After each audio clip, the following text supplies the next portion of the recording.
আজকে আমি তোমাদের সাথে শেয়ার করব একটা সুন্দর ফ্লোর কুশন, যেটা বানানো খুবই সহজ। পুরানো কিছু কাপড়ের টুকরো দিয়ে, তারপর সফট টয়েসের যে কটন থাকে সেটা দিয়ে, পুরনো কাপড় দিয়ে তোমরা কিন্তু এরকম সুন্দর ফ্লোর কুশন বানাতে পারো।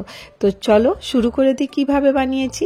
এখানে আমি তোমাদের সাথে শেয়ার করব ফ্লোর কুশন কিভাবে বানায়, তার সাথে তার কভারটাও শেয়ার করব। তো এখানে আমি একটা পুরনো টি শার্ট নিয়ে নিয়েছি। তো টি শার্টটা অনেকটাই পুরনো, কোনো কাজের না। তো আমি এখান থেকে দেখো দাগ দিয়ে স্কেল দিয়ে আমি একটা রেক্ট্যাঙ্গেল পিস আমি নিয়ে নিচ্ছি। এটা কোনো মেজারমেন্টের না, তোমরা ছোট বড় যেমনি তোমাদের কাছে টি শার্ট থাকবে বা অন্য কোনো কাপড় দিয়েও কিন্তু বানাতে পারো। আমি টি শার্টটাকে এইভাবে উল্টো করে নিলাম।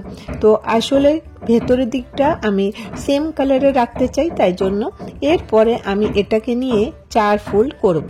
তো দেখো এইভাবে আমি 4 ফোল্ড করে নিলাম। একটু মন দিয়ে দেখো, খুব সহজ। আর এরপরে দেখো আমি এটাকে এইভাবে মেজারিং টেপ দিয়ে সার্কেল করে নেব। দেখো টেপটা আমি ঘোরাতে থাকবো আর দাগ দিতে থাকবো। আমি লাস্টের যে মেজারমেন্টটা ছিল ওটা দিয়েই আমি কিন্তু নিচ্ছি। এইভাবে দেখো খুব সহজেই তোমরা কিন্তু একটা সার্কেল পেয়ে যাবে। তো এইভাবে আমি কি করছি, একটু করে টেপটা রাখছি আর একটু চক দিয়ে দাগ দিয়ে দিচ্ছি। আশা করি তোমরা বুঝতে পারছো। এরপরে সব দাগগুলোকে মিলিয়ে নিলাম। এরপরে কি করব, এটা দিয়ে আমি কেটে নেব। এই দাগে দাগে দেখো আমি এইভাবে কেটে নিচ্ছি। এইভাবে দেখো আমি পুরো সার্কেলটা কেটে নেব। আর এটা কিন্তু খুবই সহজে তৈরি হয়ে যায়, তোমাদের কোনো পরিশ্রম লাগবে না আর একটা টাকাও খরচা হবে না। তো দেখো এবারে আমি এখান থেকে দুটো পিস পেলাম। তো দেখো আমি কি করব, ভেতরের দিকে এই যে প্রিন্ট পিসটা আছে রেখে দেব।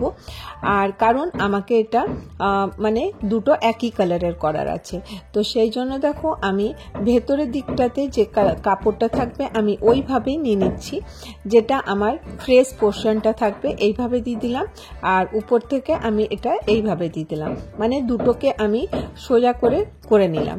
এরপরে দেখো আমি চারদিকটা সেলাই করে দেবো আর একটু অংশ খোলা রাখবো।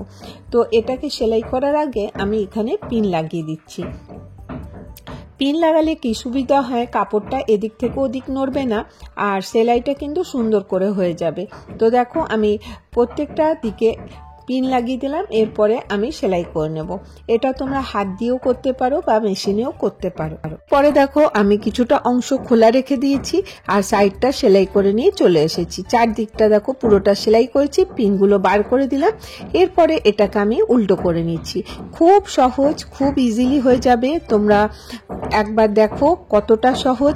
এরপরে দেখো যে খোলা অংশটা আছে ওটাতে আমি কি করব, ওটাতে আমি এখানে দেখো কিছুটা আমি ছোট ছোট কাপড়ের টুকরো নিয়ে নিয়েছি, যেগুলো আমি সেলাই করি। আর ওর যে ছোট ছোট টুকরোগুলো বেঁচে যায় ওগুলো ফেলে না দিয়ে এইভাবে তোমরা ইউজ করতে পারো। আর এর কাপড়ের টুকরো অনেকটাই কম ছিল, সেই জন্য আমি এর মধ্যে একটু কটন ইউজ করছি। সফট টয়েসের কটন, যেটা সিনথেটিক ফাইবার, ওটাই ইউজ করবে। আর এত সুন্দর সফট তোমরা ফ্লোর কুশনটা তৈরি করতে পারবে। তোমরা দেখো এইভাবে দেখো তুলোটাকে খুলে খুলে নিতে হবে আর সমানভাবে আমাকে এই টি শার্টটার মধ্যে সুন্দর করে ঢুকিয়ে দিতে হবে। এইভাবে দেখো আমি তুলোগুলো খুলে নিচ্ছি, খুলে পুরোটা ঢুকিয়ে দিলাম। আর এই অংশটা যেখানটা খোলা ছিল ওখানটা আমি সুতো দিয়ে সেলাই করে দেবো। তো দেখো কত সহজেই হয়ে যাবে একটা সুন্দর কুশন কিন্তু। তো দেখো এইভাবে আমি ধরে সেলাইটা করে দিচ্ছি। আর এটা কিন্তু করে দেওয়ার পরে কিছুই বোঝা যাবে না যে কোন জায়গাটা খোলা ছিল। তো খুব ভালো করে করবে যাতে এটা না বোঝা যায়। তো দেখো এইভাবে আমি সম্পূর্ণটা সেলাইটা করে নিচ্ছি। এরপরে এটা রেডি হয়ে গেল। এরপরে দেখো আমি চক দিয়ে জায়গায় জায়গায় পয়েন্ট করে দিচ্ছি। আমি গোল জায়গাটায় করলাম, তোমরা কিন্তু মানে যেমনি লাইন লাইন করেও তোমরা পয়েন্টটা দিতে পারো। এই পয়েন্টটা দিলাম আর এখানে আমি একটা বড় ছুঁচ আর মোটা সুতো নিয়ে নেব, কারণ এটাকে আমাকে পাতলা সুতোতে হবে না আর মোটা ছুঁচ দরকার। তো দেখো এইভাবে আমি টানবো আর এইভাবে টান দিলে পরে দেখবে এখানটা হোল হয়ে যাচ্ছে। 2 থেকে 3 বার আমি এইভাবে ঘুরিয়ে ঘুরিয়ে এখানটাতে আমি বেঁধে দেবো। তো দেখো আমি এইভাবে টান দেবো আর খুব টাইট করে আমি এটাকে টেনে বার করে দেবো। তো দেখো এইভাবে দিয়ে আমি নিচ থেকে এটাকে টেনে বার করে দিচ্ছি, দিয়ে 3-4 বার করার পরে আমি এখানে গিঁটটা দিয়ে দিচ্ছি। আশা করি তোমরা সকলে বুঝতে পারছো কিভাবে করছি। এরপরে আমি এখানে কাঁচি দিয়ে কেটে দেবো। এরপরে আবার একটা পয়েন্টে চলে যাব, সেখানটাও কিন্তু এইভাবেই আমি করব। এরপরে প্রত্যেকটা পয়েন্টে আমি এরকম করে সেলাইটা করে নেব। তো দেখো কতটা কিউট লাগছে। তো দেখো আমার তো ফ্লোর কুশন রেডি হয়ে গেছে। এবারে চলো এর কভার বানিয়ে নিই। আমার মেয়ের একটা অনেক পুরনো ফ্রক ছিল, এই ফ্রকের কাপড়টাও কিন্তু অতটা ভালো না, তাই আমি এটা ইউজ করে নিচ্ছি। তো এখানে দেখো আগে ফ্রকটাকে খুলে নেব। তোমরা ফ্রকের জায়গায় অন্য কোনো কুর্তির কাপড়ও কিন্তু ইউজ করতে পারো। তো আমার কাছে এই ফ্রকটা ছিল। এরপরে দেখো সম্পূর্ণটা খুলে নিলাম, দিয়ে আয়রন দিয়ে আমি এটাকে প্লেন করে দিচ্ছি। এখানে যে কুচিগুলো ছিল ওটা যেন খুলে যায়। এরপরে দেখো আমি মেজারমেন্ট নেব।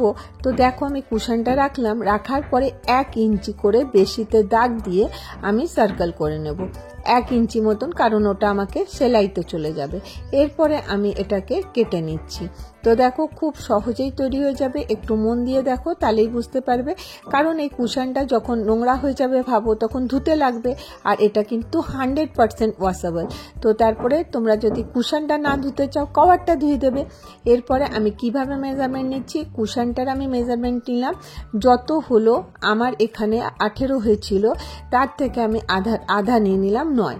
এরপরে দেখো এখানে আমি একটা দাগ দিয়ে দেবো। দাগ দিয়ে এই যে টেপটাকে আছে সুন্দর করে সম্পূর্ণটা ঘুরিয়ে দেবো। তো পুরো ঘুরিয়ে দেওয়ার পরে আমার এখানে এসছে 58 ইঞ্চ। তো এরপরে তোমাদের সামনে কাপড় কেটে নিয়ে চলে আসি। এখানে দেখো আমি সম্পূর্ণ কাপড়টা কেটে এনেছি 58 ইঞ্চি, আর এখানে 9 ইঞ্চি। এরপরে দেখো আমি এখানে একটা কাজ করব। এখানে কি কাজ করব, এখানে দেখো আমি এটাকে এইভাবে এর চারিদিকে লাগাতে হবে। তার আগে তোমাদেরকে একটা এর মধ্যে যে আমি সুতোটা ঢুকাবো তার জন্য আমাকে একটা জায়গা বানাতে হবে। এখানে আমি দেখো 3 ইঞ্চিতে দাগ দিয়ে দেবো। 3 ইঞ্চিতে দাগ দেওয়ার পরে এখান থেকে আমি কাঁচি দিয়ে একটুখানি অংশ কেটে দেবো। কেটে দিয়ে আমি এখানটাতে ডবল ফোল্ড করে মুড়ে দেবো। মুড়ে দেওয়ার পরে এই যে এইভাবে আমি এটাকে আবার মুড়ে দেবো। কেন মুড়ে দিলাম বলো তো, এটা দিয়ে যে আমি সুতোটা ইনসার্ট করব যাতে এটা ঢুকে যায়, আর যেটা বাঁধার জন্য দড়ি যেটা থাকে না, ওই বাঁধার দড়িটা আমি এর মধ্যে দিতে। তো তার জন্য আমি অপর পাশটাও কিন্তু এইভাবেই করব। 3 ইঞ্চিতে দাগ দিয়ে দেবো।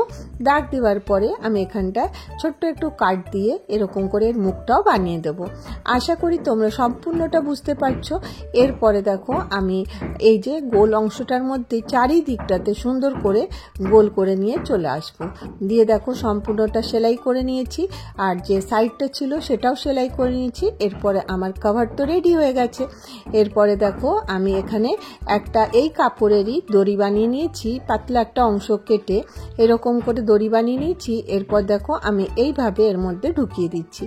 কতটা সহজ, আর এর কভারটা কিন্তু একদম সুন্দর হয়েছে। তোমরা এই মেজারমেন্টে ছোট বড় অনেক রকমের বানাতে পারো। টি শার্টটা যে মেজারমেন্টে ছিল সেই মেজারমেন্টটা আমি স্ক্রিনে দিয়ে দিয়েছি, আর তোমরা তোমাদের হিসাব মতন কিন্তু এটা ছোট বড় বানিয়ে নিতে পারো। তো দেখো ইজিলি কিন্তু এটা তৈরি হয়ে যাবে, আর এই কভারটা তোমরা ইজিলি ধুতেও পারবে। দেখো কত সুন্দর একটা কুশন কভারও রেডি হয়ে গেল। আশা করব আজকে তোমাদের ভিডিওটা ভালো লেগে থাকবে। যদি তোমাদেরকে আমার ভিডিও একটু হলেও ভালো লাগে তাহলে একটা করে লাইক করে দিও, আর যদি তোমরা আমার চ্যানেলে প্রথম এসে থাকো, ভিডিওর কোনো একটু অংশ ভালো লাগে তাহলে চ্যানেলটাকে সাবস্ক্রাইব করে নিও। তো দেখো সুন্দর কুশন কভার আমার রেডি হয়ে গেছে। তো আমি এটা কিভাবে ব্যবহার করব তোমরা দেখতে থাকো। এটা ফ্লোরে বিছিয়েও তোমরা বসতে পারো, বাচ্চাদেরকে বসতে দিতে পারো, বা অন্যভাবেও তোমরা এটা ব্যবহার করতে পারো। কিভাবে ব্যবহার করবে তো চলো দেখিয়ে দিই। দেখো আমি এখানে একটা মাচিয়া নিয়ে নিয়েছি, এর মধ্যে আমি এইভাবে রেখে দিচ্ছি। দেখো কতটা সুন্দর লাগছে। এইভাবে খুলেও তোমরা এটাকে ব্যবহার করতে পারো। তোমাদেরকে আইডিয়াটা কেমন লাগলো জানাতে ভুলো না। আবার দেখা হবে নেক্সট ভিডিওতে। ভালো থেকো, সুস্থ থেকো, বাই বাই।